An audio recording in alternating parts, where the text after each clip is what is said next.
Sobrang sarap pala ng Sweet 16 sa kama. Bumisita sa aming ang pamangkin ng aking asawa na si Tom, na 16 years old pa lang. Bihira itong bumisita dito sa amin dahil medyo mahiyain. Tahimik at bihirang ngumiti. Lalo sa akin, naiilang siya palagi. Sa hindi ko alam na dahilan. Dahil bihira siya dito sa amin, minsan isang linggo siya nagbabakasyon. Dahil na-miss nila ang isa't isa, ay mapagkasunduan nila na mag-inom. Dahil sa edad ni Tom, sanay natin itong uminom ng alak. Dahil malimit itong napapainom sa kanila. Habang masaya silang nag-iinuman, ako naman ay pinagluluto ng kanilang mga pulutan. Marami na rin silang naiinom at parang wala pang sumusuko.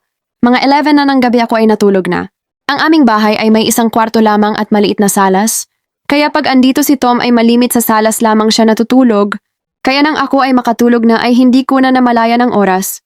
Nang ako ay naalimpungatan. At mag-CCTR ako pagbaba ko ng kama, ay muntik pa akong madapa. Dahil sa may nakahiga dito sa baba, ang aking asawa na tulog, nag-CR muna ako at bumalik sa aking pagtulog.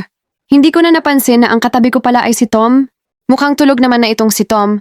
Kaya ako ay bumalik sa aking pagpikit. Ngunit hindi pa ako natatagalan. Sa pagkakapikit ay may naramdaman. Akong tila kumislot sa tagiliran ng aking hita, kaya naman napadilat ako at nakiramdam. Ang asawa ko ay masarap ang pagkatulog sa ibaba ng kama dahil sa sobrang kalasingan. Napatingin ako sa aking katabi. At may pagkilos-kilos siyang ginagawa. Ngunit pakiwari ko ay tulog naman ito. Nang wala pa ring reaksyon ng aking katabi ay pumikit ulit ako. Ngunit maya-maya lamang ulit ay naramdaman ko na namang kumuslot iyong tila, patuta sa tigas at taba sa aking hita. Kaya napamulat na naman ako ng aking mga mata. Napananganga naman ako ng gumalaw. Ulit yon, ngunit pati ang kamay ni Tom ay nanlakbay na rin patungo sa aking malulusog na kaambukan. Wala pa naman akong suot na bra kaya sakop na sakop ng palad niya ang aking dalawang monay. Nakaramdam naman ako ng kiliti at pag-init ng katawan. Idagdag pa ang paggalaw ng kung ano nga sa aking hita. Pinipigilan ko lamang na mapaunggol. Nagugustuhan din naman kasi ng aking katawan ang ginagawa nitong pagromansa sa katawan ko. Oh! Napapadalas kasi ang galaw ng matigas. Nabagay kaya naman hindi ko na napigilan. Ang mapaunggol. Ano yon? Usis ako na sa kanya. Marin na kasi ang paghawak niya sa aking monay kaya alam kong gising rin siya. Ito ba? Balik niyang tanong tsaka inikot. Ang balakang kasabay ng paggalaw rin ng kung ano sa tagiliran ng hita ko.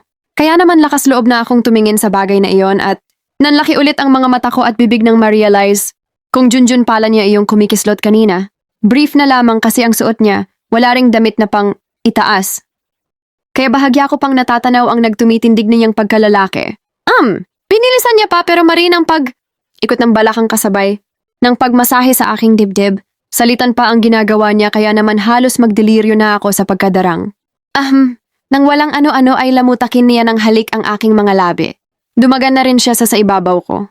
At dalawang kamay niyang minasahe ang malulusog kong hinaharap. Maya-maya pa ay bumaba siya sa aking kuweba. At marahan niya itong minukbang. Halos mapaliad-liad ako sa hindi ko maipaliwanag na dahilan. Maya-maya pa ay bumalik siya sa aking ibabaw. At tuluyan na ngang pinasok ni Junjun ang aking nagtutubig na kuweba. Hindi ko maiwasan na umungol. Kaya naman tinakpan niya ang aking bibig para hindi marinig ng asawa ko. Ang aking ingay, sa edad na sweet 16 ng pamangkin ng asawa ko, ay hindi ko akalain na ganito siya kagaling.